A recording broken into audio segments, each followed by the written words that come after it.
अब अयोध्या का फैसला आ गया, अयोध्या का फैसला आ गया तो क्या करना है? अयोध्या में भीड़ होगी, अयोध्या में उस प्रकार का इंफ्रास्ट्रक्चर कैसे होगा? रेलवे को लिखा गया डबल लाइन के लिए, हम आभारी हैं प्रधानमंत्री जी के लिए, डबल लाइन के साथ आज रेलवे की लाइन अयोध्या को जोड़ चुकी है।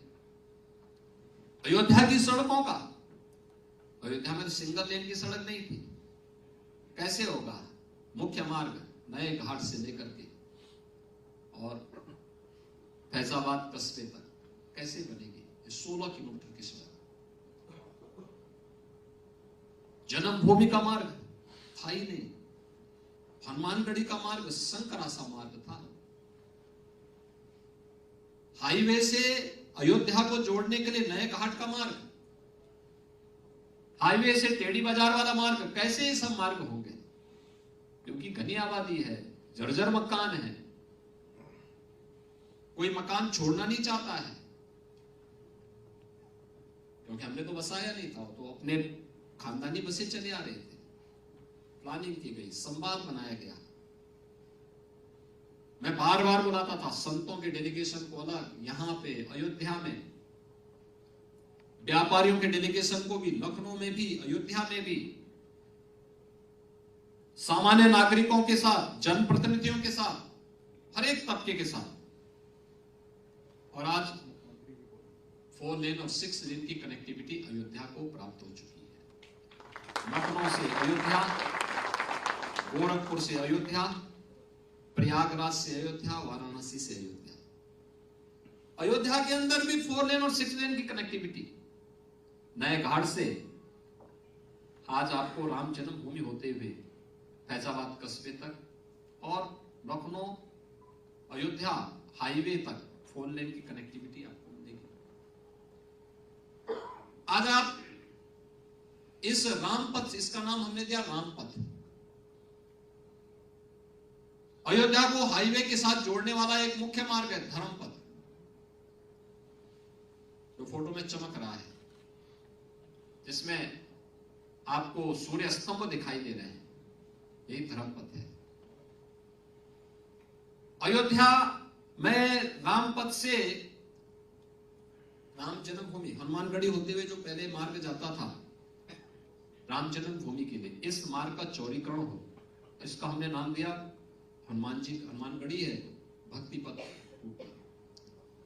और फिर सुग्रीव किला के बगल से जन्मभूमि के लिए एक और मार्ग है, इसका नाम है जन्मभूमि पथ। ये सभी 4 लेन के साथ जुड़ चुकी हैं और आज आप जाइए वहां पे, लाखों की संख्या में श्रद्धालु आएंगे, किसी को भी कोई कष्ट नहीं होगा। अंदर भी अन्य वैकल्पिक मार्ग भी दिए गए हैं।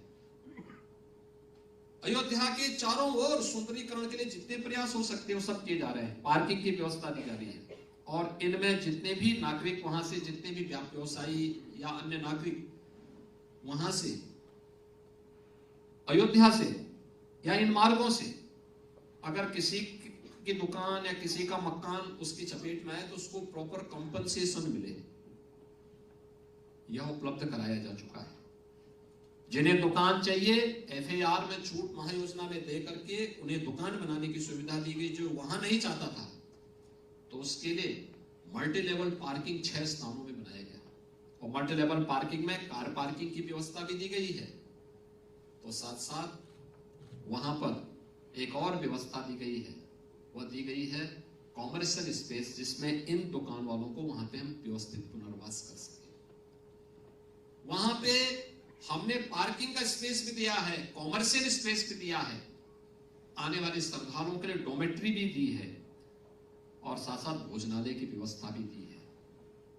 याद रखना, हमारी डोमेट्री और रेल बसेरे जितने हैं ये निषाद राज के नाम पर होंगे। अयोध्या समता की भूमि भी है, मर्यादा की भूमि भी है और भोजनालय माता सबरी के नाम पर होंगे।